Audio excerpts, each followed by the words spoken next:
What's the volcano? What's the pirate show? What are the dancing waters? Step right up, see the girl turn into a gorilla. Except, we've got a huge jump in scale. This is the carnival midway of the world. The sky's the limit. It's a unique view of the Strip from a man who's diagnosed himself with developer's disease. Mirage, Treasure Island, Bellagio, just a few of his masterpieces, in a town where the only limit was his imagination. So the freedom that a developer has here, and the rewards if you do a good job, are all exaggerated to a scale that doesn't exist anywhere else in the world. Steve Wynn gets most of the credit for transforming Las Vegas into a world-class entertainment destination. But like anyone with developer's disease, he's not done yet. I would like to do something more clever, more modern, more today. I would like to do something that is original. With the recent merger of Mirage Resorts and MGM, Wynn cashed in his casino owner's badge and picked up his paintbrush again with the purchase of the Desert Inn property. My kick is making them. I don't have a sense of possession. His past success has led to high expectations. Can the new Le Rêve live up to them? Obviously, I thought there was another hotel beyond Bellagio. But guys like me always think there's another hotel beyond the last one. Clear-cut symptoms of developer's disease, and it didn't happen overnight. Wynn's fascination with Las Vegas started at a young age. I was 10 years old. It was 1952. I was here for 2 weeks. His father was helping a friend with a bingo operation on top of the Silver Slipper. Back then, the entire west side of the Strip was sand. Everybody wore cowboy boots. And I thought, what a cool place this is. But Wynn was no cowboy. He's an East Coast boy who says his parents indulged him with the best education at private schools and an Ivy League college. I began to realize that how lucky I was even then. You couldn't miss it.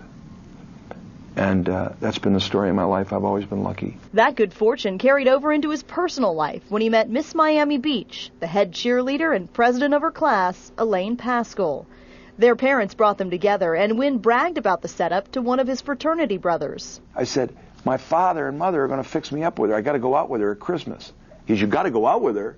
He says, she's not going to go out with you. She goes out with guys that are 25 years old. Wynn was a college sophomore. As he tells it, every 6 wants to go out with the 10. So when it came time for the date, he decided the best defense was a good offense. So I walked over and tapped her on the shoulder, said, hi, I'm sorry I make you wait. I'm Steve.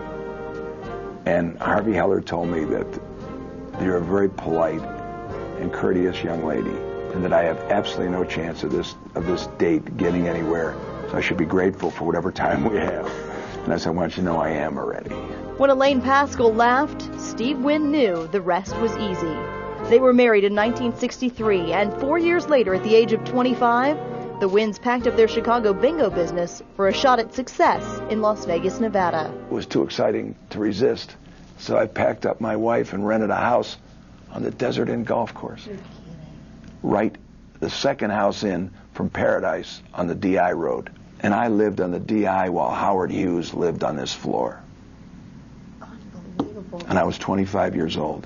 Now I own that property. His empire had modest beginnings, a narrow strip of land on Flamingo Road next to Caesars. Howard Hughes owned the land, and Caesars leased the property from him. But Hughes was notorious for holding on to his land and refused to sell it to Caesars. Steve Wynn did his homework and discovered another strip of land that Hughes needed, next to the landmark. And with the help of banker and longtime friend Perry Thomas, Wynn arranged a deal that would change his life. I had the corner across from the new MGM. How good was that? I was 28 years old. He got Hughes to sell him that piece of land on Flamingo, then forced Caesars to buy it from him. I made a drawing of a casino next door to Caesars. They said, you'll never get approved. We'll stop you at the planning board. I said, we'll see. The vote was 7-0, and they bought the land. Wynn's take from the deal? $667,000. Money he used to get control of the Golden Nugget. And the soon-to-be casino king was on his way, but not without the help of a mentor. And Perry Thomas has been like a father to you. Every minute of every year of every day. And in every sense of the word. Thomas was the first banker to loan money to the casino industry. Wynn became part of his family. What kind of success do you think you would have had without Perry Thomas? I can't imagine my life without him. So much of my career has been tied up in the things that Perry made possible. Little by little, Steve Wynn made his mark on the Las Vegas landscape. The idea of building a world, Walt Disney loved it. Any resort developer loves the idea of building a place that is a complete environment unto itself. And of course, if you do that, it's not only wonderful and profitable because people come and love it, but you get to be in it. And you get to be in it as sort of the central character. So everything is lovely. Wynn's been the main attraction on this Carnival Midway for years now. And at the age of 60, he's showing no signs of slowing down. If you stay healthy and don't make too big a fool of yourself, the big thing at this point in your life is to avoid humiliation.